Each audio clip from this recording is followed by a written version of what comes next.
Hi there, I'm immigration attorney Heather Poole. Did you file an I-601A, go to your consulate interview, and then were refused your visa? Then this video is for you. Let's see what your options could be.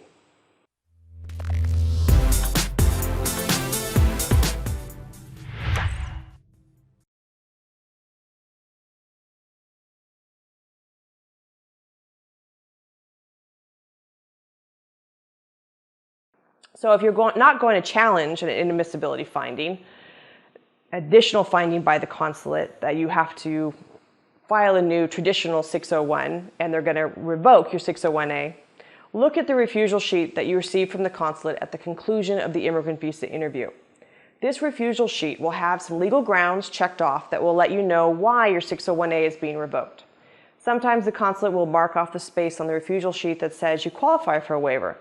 If you've triggered the permanent bar, for example, due to more than 1 year of unlawful presence in the U.S., followed by an illegal entry or attempted illegal reentry into the U.S., you wouldn't be able to file a new traditional 601 waiver, since the permanent bar has no waiver available.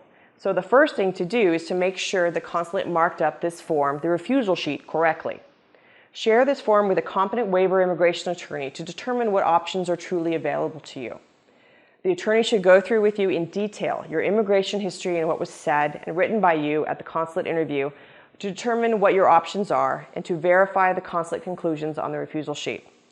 If you're fortunate, you can then file a traditional 601 waiver, which would encompass the unlawful presence ground that you previously applied for with the 601A, which has now been canceled, and any new inadmissibility ground.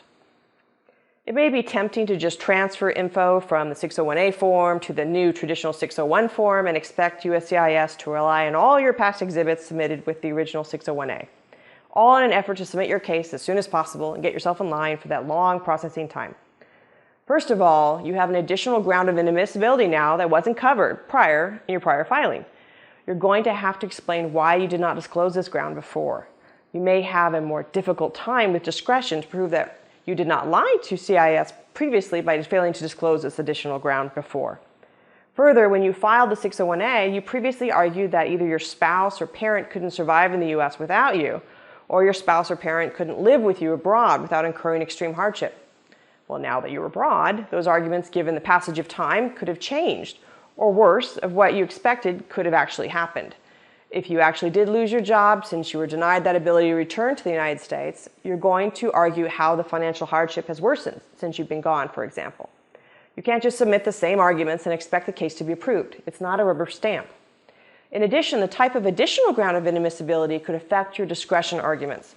If you are now being pinned with a crime of moral turpitude, you better be able to explain the extenuating circumstances surrounding that crime, why it wasn't discussed before in detail, and how you've worked to rehabilitate yourself since, and in some circumstances, why that crime doesn't create a presumption of risk of harm to your family if you were to return to the U.S. Similarly, if you were found to commit misrepresentation, what were the circumstances surrounding the lie, and why should USCIS find you trustworthy now? So if you're able to put together a traditional 601 waiver that waives the multiple inadmissibility grounds you now face, this is filed with USCIS in the U.S. by your qualifying relative on your behalf. You can't go back to the U.S. and file or wait out the time for the waiver to be decided in the U.S. You must stay abroad the entire time it's pending with USCIS, and even through an approval. So what happens if you do win? If you're able to successfully obtain an approved traditional 601 waiver many months after submission, then you would likely have to follow up with the consulate at another interview after the waiver is approved to determine if any additional grounds of inadmissibility have arisen since your last interview, and to make sure that you still qualify for the underlying immigrant visa you interviewed for in the past. For example, are you still commingling funds? Are you seeing and keeping in touch with your spouse? Does it still look like it's a real bona fide marriage?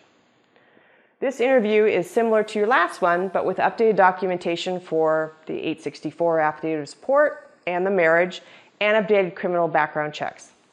If you pass this subsequent interview after the waiver is approved, then you will be able to finally return to the U.S. with your approved immigrant visa in your passport and enter U.S. soil as a green card holder.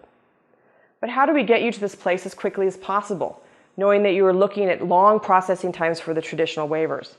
Make sure your new traditional 601 waiver poses the strongest arguments that are backed up by recently dated evidence the first time around. You don't want to delay a decision by having to respond to an RFE, a request for further evidence from USCIS, instead of a positive decision. There's no set timeline for when USCIS would have to respond to your RFE response, and you're taken out of the average processing time window at that point.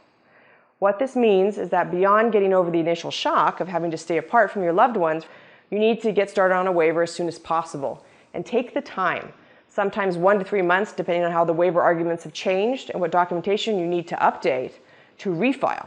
So your first filing is the strongest filing.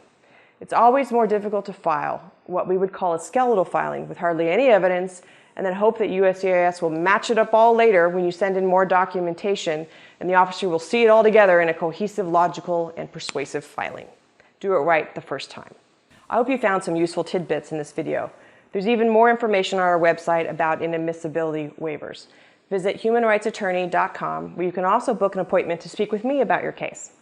If you've liked what you've heard, please click the like button and let us know what else you'd like to hear about. We post videos based on our most common questions received. Best of luck with your case.